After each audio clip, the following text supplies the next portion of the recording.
Hello and welcome to Insight Weekly, an intelligence fusion podcast.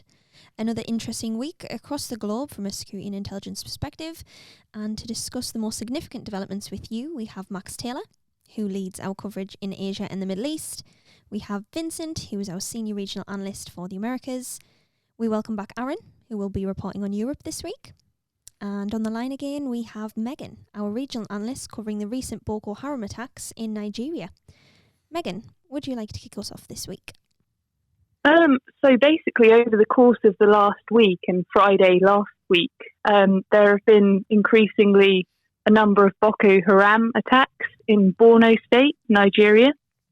So the incident sort of began last Friday when Boko Haram militants cut electricity infrastructure off to the capital state of the state city, Maiduguri.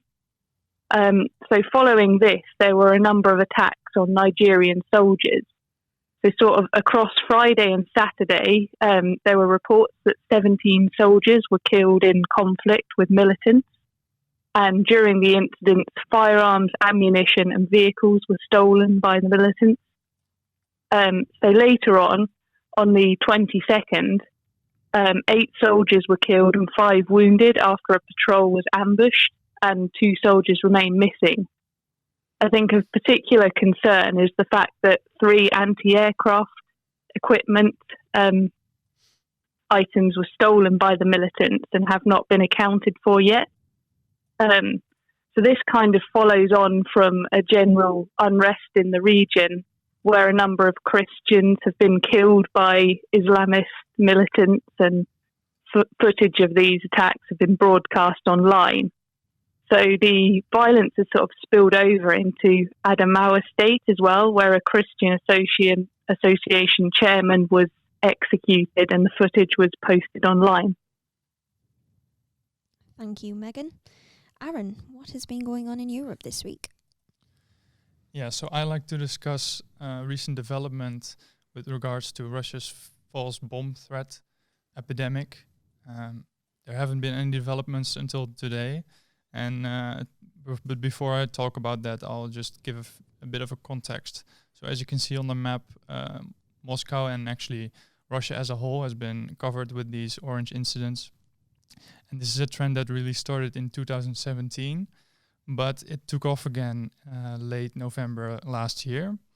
And what happens is mostly public institutions, but also sometimes private companies, would get encrypted emails or calls, anonymous calls, warning about a bomb.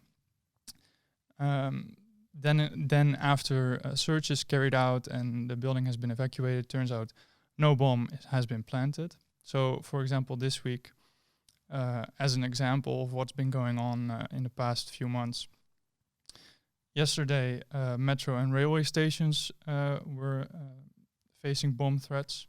The day before that, 5 courts were evacuated due to fake bomb threats.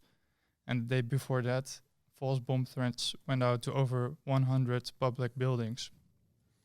And this is just Moscow. So this has been happening everywhere.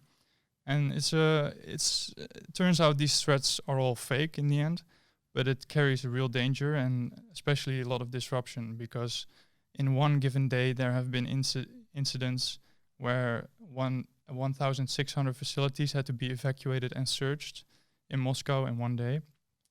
And the danger comes when, for example, on the 20th of December, railway stations in Moscow again received fake bomb threats, but this time they weren't evacuated anymore because it happened so much.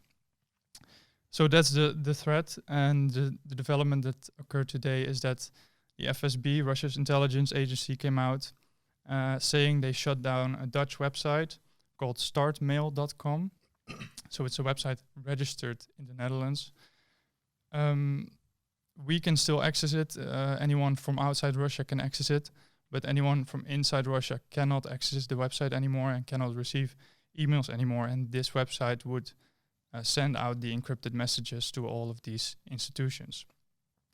So hopefully this will prevent further incidents from occurring, but it remains to be seen whether this will actually help, because the threats were also being made by anonymous phone calls. So maybe the the actors will just step over on a new media. But that remains to be seen. Thank you, Aaron. Over to you, Vincent. Yeah, so this week on Monday, the authorities seized 540 kilos of cocaine in a container at the Port of Santos in the state of Sao Paulo. The drugs were found in bags in a container loaded with sugar, which was destined for the Port of Antwerp in Belgium. No arrests were made, and the incident comes a week after 1,200 kilos were seized in 2 seizures. The port itself is a major hub for cocaine trafficking to routes in Europe and Africa, and the Port of Antwerp, as well as the Port of Rotterdam, see significant amounts of cocaine coming from Brazil, and particularly the Port of Santos. The incident shows that it's a continuation of seizures of cocaine at ports in Brazil. And in 2019, authorities seized over 50 tons of cocaine, most of which was seized at ports, and primarily the Port of Santos. The number of seizures recorded over the last year and beginning of this year shows an increase in law enforcement efforts to seize the drugs, but also high levels of corruptions at ports, and shows the control that criminal groups have and their ability to put cocaine on shipments. The drugs finance criminal groups like the PCC, which is the Primeiro Comando da Capital, which is one of the biggest criminal groups in Brazil, and who work with organized crime in Europe, like in Italy, to get the cocaine shipped over. And recently, and linked to the port, 10 men were condemned for a drug trafficking operation taking place in the port in 2014. And the DEA, the U.S. Drug Enforcement Agency, said that operation and some of those members were linked to funding Hezbollah. Thank you. And Max, talk to us about the latest regarding the coronavirus. So this week we've seen a major outbreak of a strain of the coronavirus, which is being termed the Wuhan Virus. So I refer to it as the Wuhan Virus from now on.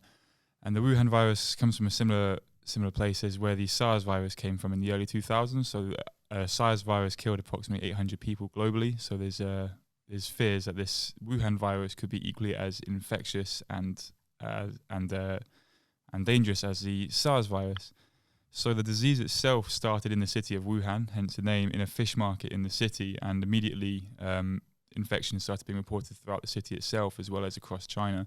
It took quite a while for Chinese authorities to actually respond formally to it, as they tried to keep the results of the outbreak under wraps, essentially.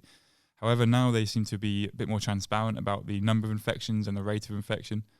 And we've seen shutdowns in Wuhan itself of public transport and of motorways leading into the city. So as of today, approximately 18 motorways are believed to have been shut down with checkpoints. The medical professionals at these checkpoints doing checks on people entering and leaving the city.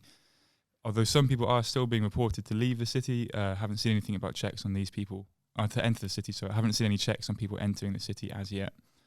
The disease itself, as already mentioned, is highly contagious. So as expected, it's spread to other countries in the region and also across the rest of the world. So we've seen cases reported in Japan, Taiwan, Thailand, Macau,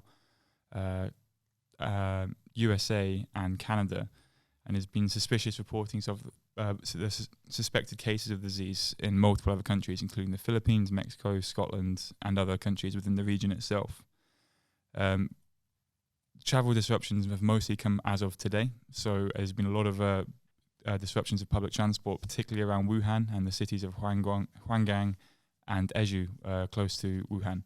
And we expect these to carry on as more fatalities get reported in the news and the disease continues to spread globally, particularly throughout China itself.